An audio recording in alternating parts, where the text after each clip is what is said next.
Hi everyone, I'm Jane from the business of food, and every now and again we just bring on board some of our interesting and trusted referral partners to share their expertise with you all. Um, I know that most of you will know Karen Redfern from RetailFeed.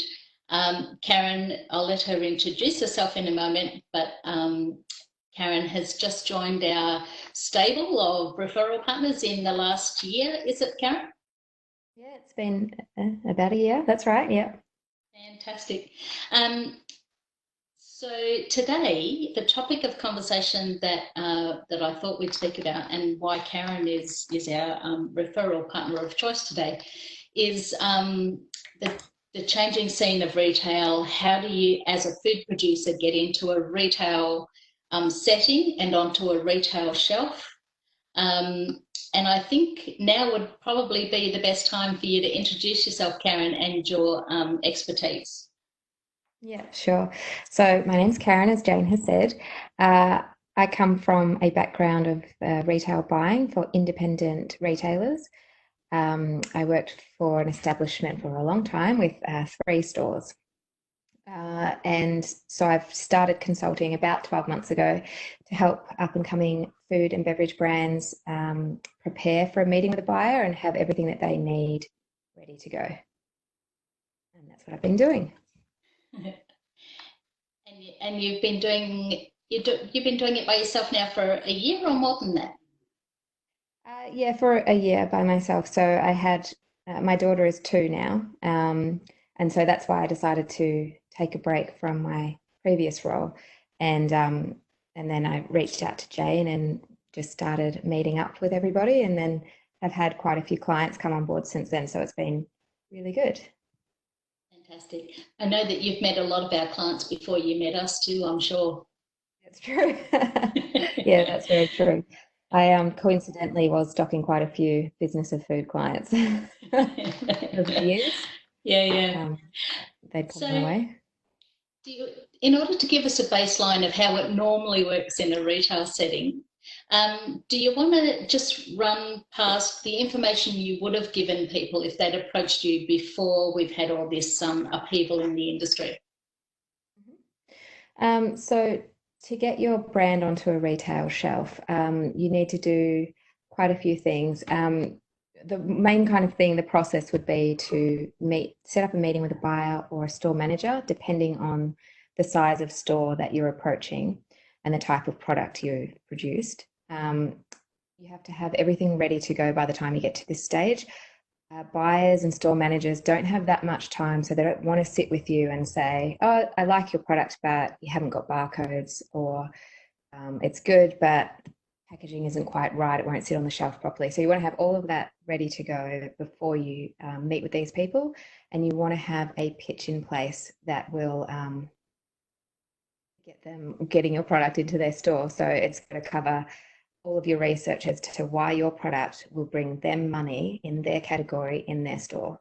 So you need to just be all around that sort of stuff and sound very knowledgeable for them to really prick their ears up and go, "Oh, wait a second, what's all this about?" So step one, have a good tasting product, but step two, fully understand everything that you're talking about as well.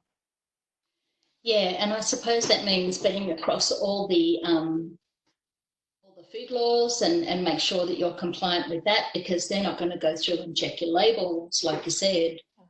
Absolutely not. Yeah.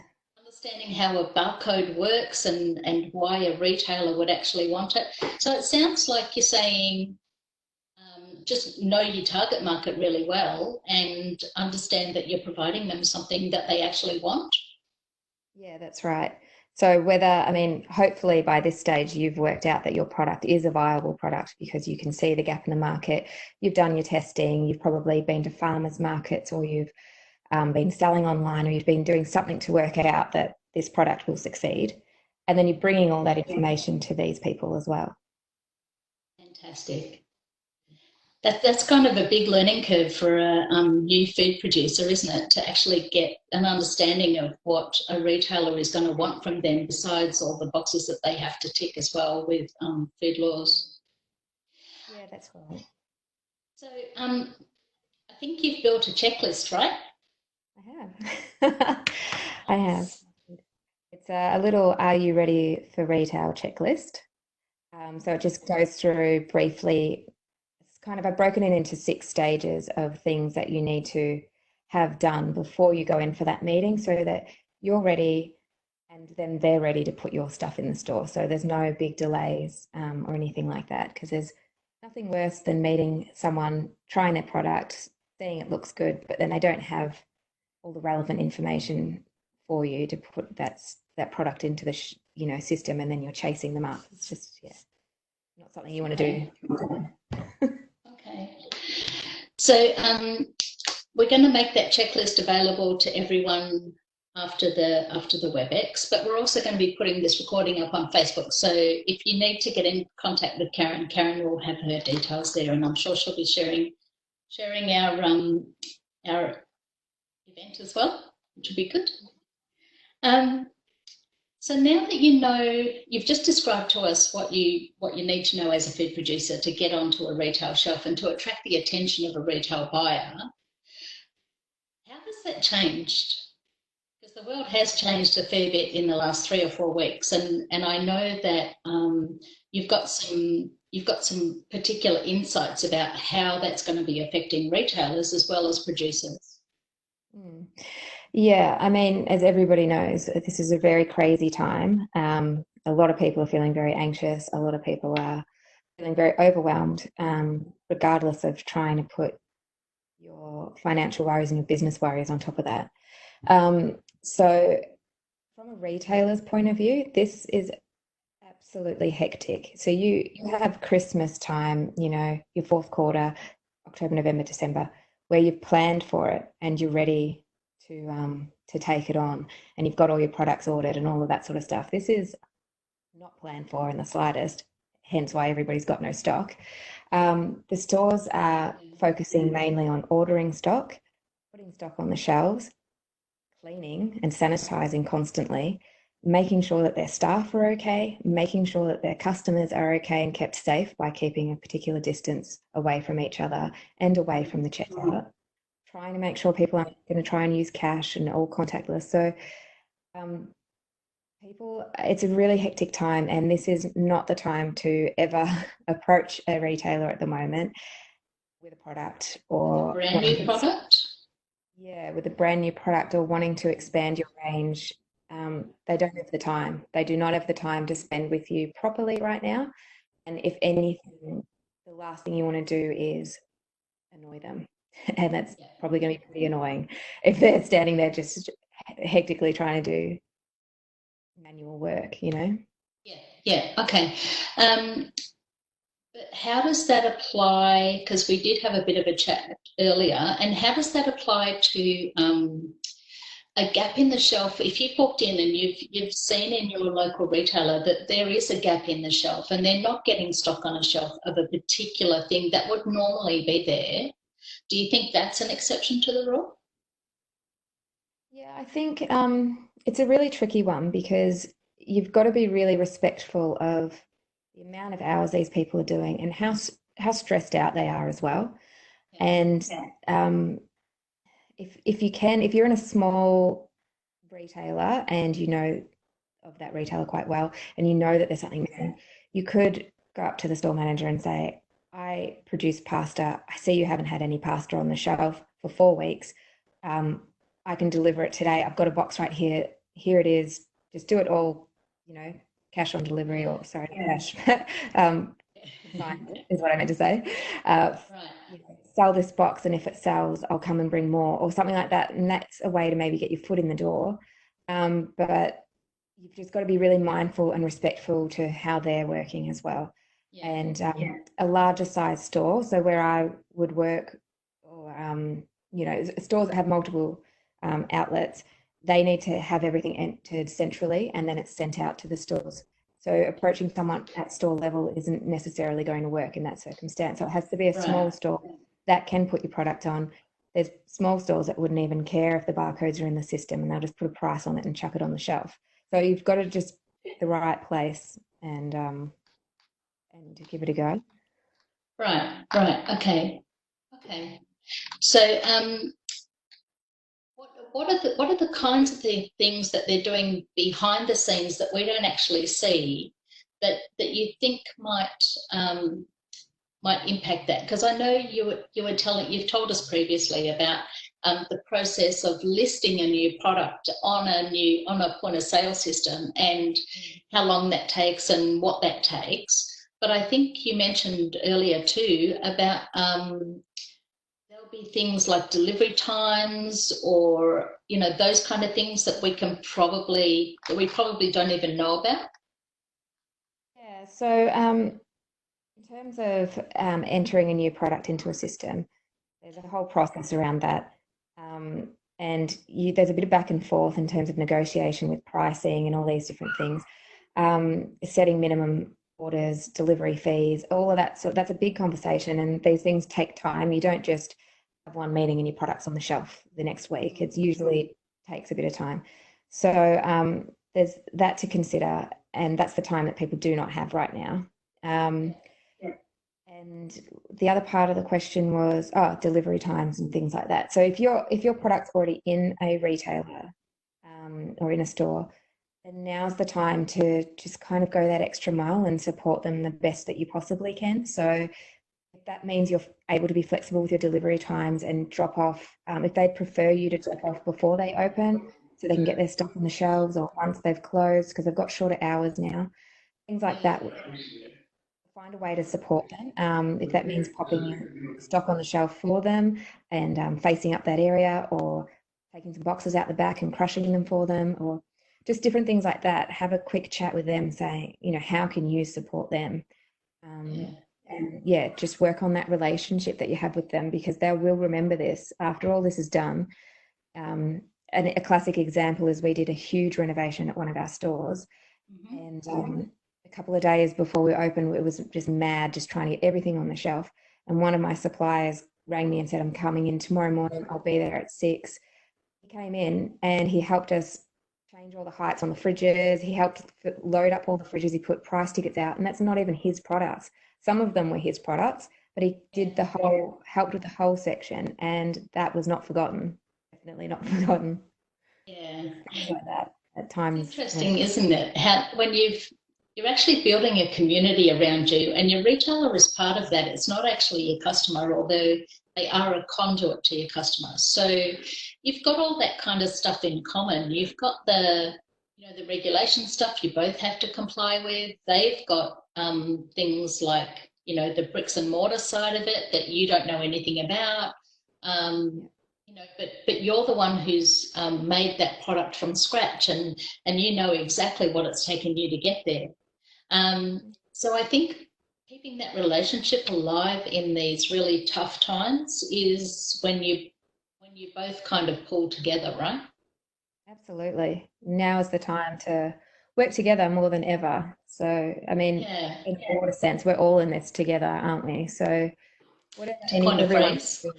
yeah, Um, okay, so what advice for new food producers do you actually have? Because you've said that now's not the time to be approaching a retailer with a brand new product, because they won't have the time or the energy or the motivation to spend with someone who hasn't done their homework, where normally they might be more supportive of us. yeah, So absolutely.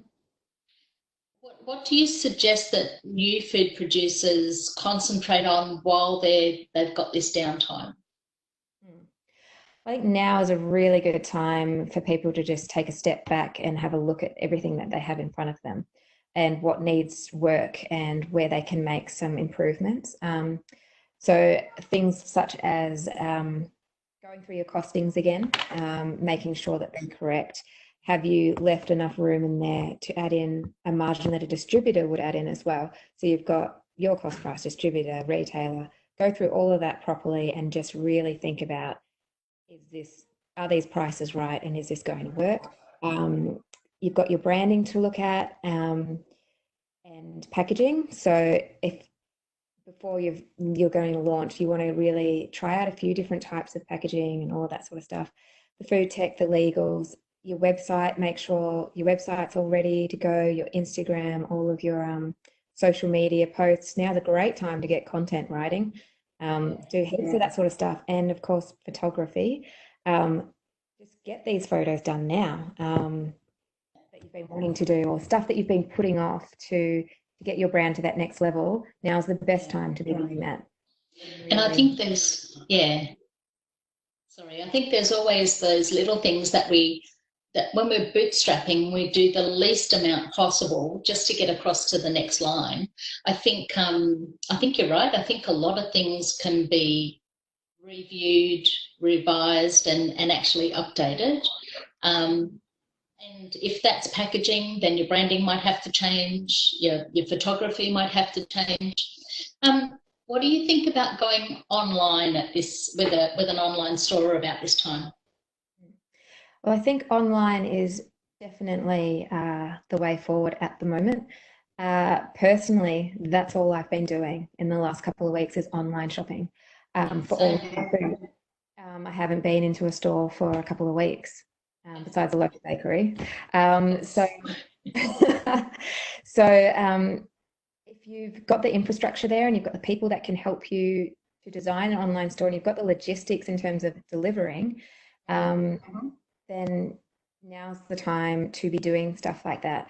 If you don't have those sorts of resources at hand and you're just sitting around thinking, oh, now what's going to happen because I can't sell my products anywhere, why not try to approach online retailers? There are people that sell different food products online already that you could piggyback off. And a great example is a delivery I got this week, which was awesome. It was from Little Bertha in Abbotsford. So they're a bakery and they normally supply to heaps of cafes that are obviously closed at the moment.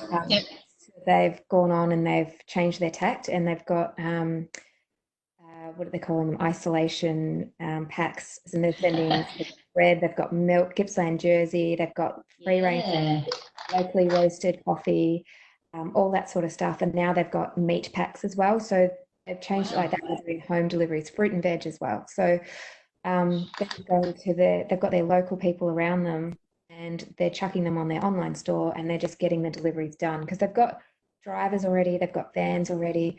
So they want to keep their people employed. And they're doing a really good job. So if you can find a local person or somebody that's doing something online already and just try and piggyback with them, as we said before, everyone's in it together. So if you got a great product and you know the price is right and you can work with somebody online, now's the time to do that for sure. I think that's really good advice because those people have, like you said, local communities and local customers where you might be more spread across the metropolitan area. They're very niche, but they know they have a captive audience, and we're not allowed to drive very far anymore, as evidenced by this week. So I think that they have a particular advantage over you, who doesn't even have a store yet. Yeah, that's right, exactly. Because trying to drive traffic to a new online store, there's a massive piece of work involved in that. So if there's already somebody there that is willing to take you on or help you out, or you guys work together somehow, then great. And then there's an extra traffic channel of your traffic. So you can work with both. So don't forget, audience, if you want to put up a question, because I know there are a couple of food producers in the audience, just put it up in the chat box and you can, and I'll ask Karen for you just before we sign off, because we've got a couple of minutes left and that's about it. So Karen, where to from here? Where do you think the lessons are going to be learnt in this new world order of retail food? Yeah, it's a good question and also one that's hard to answer. I mean, what is happening in the world at the moment? Who knows? It's so hard to know what's going to happen in a fortnight's time. In terms of launching new products, I can't see in the next few months anyone really having the time to take on new products and doing big proper launches in store and having events, and all of that stuff's not happening. So online seems to really be the way forward at the moment. So that would be an avenue that I'd definitely be looking into. And also just really working on your products and making sure they're perfect and ready to go. And hopefully by the end of the year, the start of new year, whenever it's going to be, that people have time to do new products. They'll be wanting to because they'll be sick of stocking that same pasta over and over and ordering the same stuff over and over. Buyers get excited by new products and they want to share new experience with customers. And so until that time comes again, and it will come, we've just got to try different avenues, online avenues, and different things, whatever we can do to get through to then. Yeah. I think that's a really good note there to leave with our audience, because I think it's a really positive note. So I've just got a couple of questions here for you, Karen. Is approaching online retailer similar to a bricks and mortar? I don't really understand. Oh, online retailer. I think it would be, yeah. Yeah, in terms of, I mean, it's all different. So, I mean, we discussed a couple of online retailers the other day that do. So there's a Farmhouse Direct, and there's a couple of guys online that do sell numerous brands. So approaching someone like that, you'd absolutely have to have all your ducks in a row and all of your information and your sales sheet and everything as well, because they're just the same as a bricks and mortar, but you're not walking in, you're just online. You'd have to have really good quality images, and you'd have to understand what sort of images they need, sizes, and all of that sort of stuff. You'd have to have all of that ready before you'd approach them, really. And but if you're going to piggyback off a local who's, that's more of a chat, like hey, let's get together. I've got these products, and then give them all the information. So, right. Okay, so you're right, it needs all the same things, whether it's online or bricks and mortar, except, pardon me, lost my voice all of a sudden. Too much talking. As in packaging and barcodes and those kind of things. Barcodes, maybe not so much for an online retailer because they don't hold stock. Yeah, it depends. Some may hold some stock, but then are they scanning? I wouldn't think so. You'd have to speak with them directly and find out what their kind of back office is like. And I think those barcodes then benefit you more than anyone just to track your stock. It depends on how big you are by that stage, I'm assuming. Exactly. And then I mean, having a barcode is a no-brainer for me coming from a retail background, because then you can just go from online and you can just pop into the store and say, my product's ready to go. You don't have to start working on it. It's ready. Yeah. Good. All right. Well, thank you for coming, everybody. I think that's all the questions we've got. We will have some other referral partners doing some of these little chats online, and I think Lee, you and I, the food photographer, are doing one next week. So we'll put that up and let you know the details so that you can come and talk to Lee about all those amazing ways you can use great food photography.